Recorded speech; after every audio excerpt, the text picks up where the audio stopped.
My name is Matt Kerner. I'm a candidate for the House of Delegates in West Virginia's 45th District, which is the bulk of Upshur County. I've been asked to do a short video by UE Local 170, the Public Employees Union. They have a few questions they want me to respond to so that they can gauge where I am on their issues. And before I get into it, I just want to say that one of the proudest things for me in my campaign has been the overwhelming support that I've received from labor unions. My dad passed away a couple years ago, and I know he would be extremely proud of that. My entire family's been pro-union for generations and generations. I have pictures of a couple of my great uncles who were involved in labor struggles back in the 19-teens. I think a picture of my Uncle Tony's from 1917. But I'm going to get into these questions because I know you guys don't want to hear about my whole family history. Do you support fully funding PEIA, and how?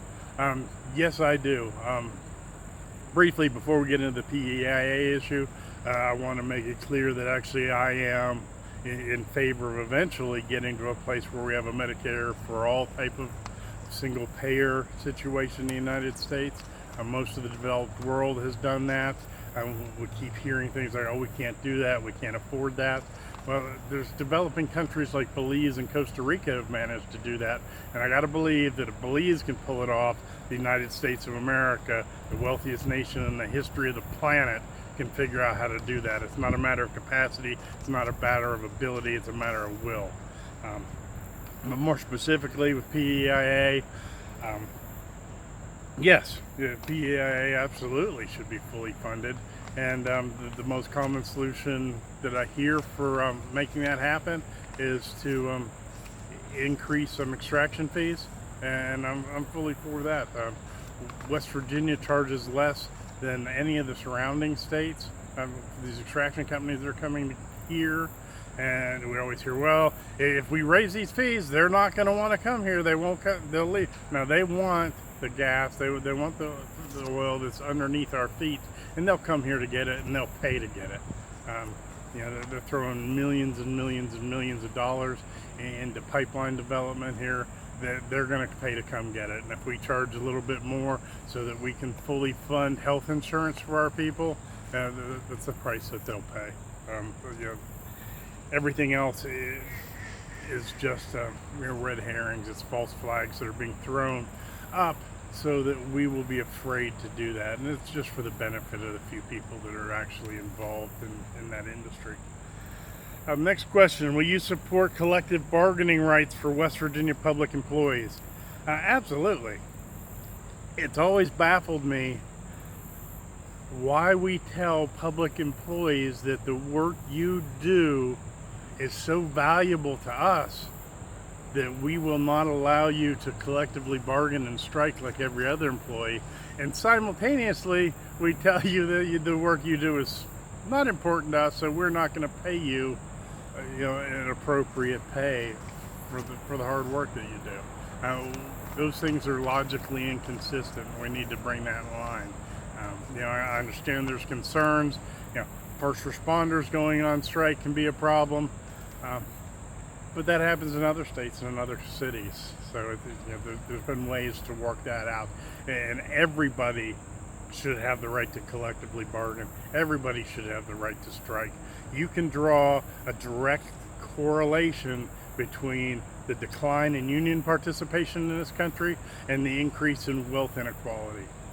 The fewer people who participate in unions, the worse off the middle class is, and working people suffer for that. We need to increase union participation in this country to rebuild the middle class and to lift more people out of poverty. Next question, do you support a cost of living increase for our retirees?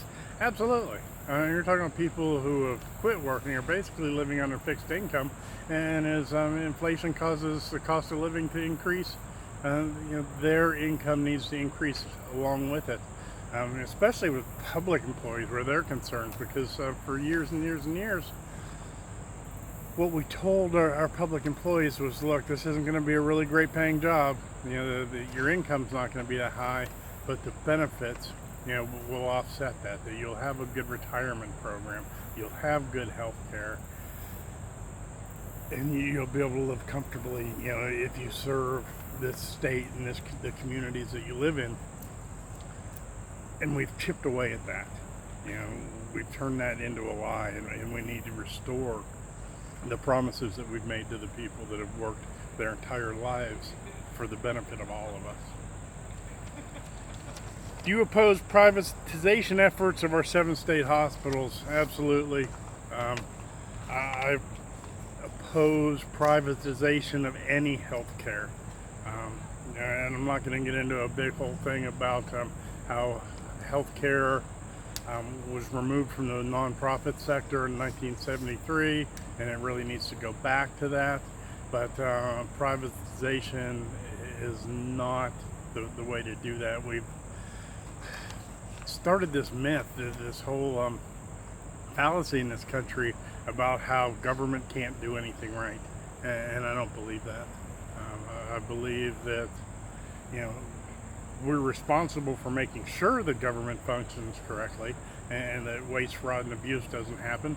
But especially in healthcare, privatization leads to the extraction of money from those facilities, from that structure.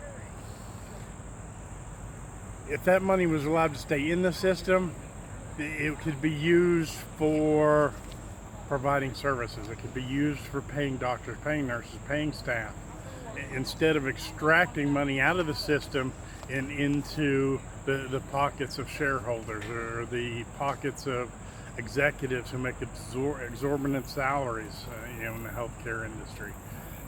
We need to keep the money for healthcare in healthcare, and those state hospitals were created for a reason, and we need to maintain them as they are. We have a DHHR secretary who came from that industry, and now I believe is trying to sell off our hospitals and our other assets to his friends at a ridiculously low price, and we need to make sure that doesn't happen in West Virginia. And lastly, do you support the annual cost of living increase for all public employees? Absolutely, just like with the retirees. As people work hard for a living, and as inflation increases the cost of living, their income needs to increase also. Nobody should have to worry about having your actual spendable income impacted unfairly. As the cost of living increases, our employees need to maintain their income too. I hope this has answered the questions that you guys have. My phone number is 304-613-1178. Call me anytime. Be more than happy to answer any questions you have in person.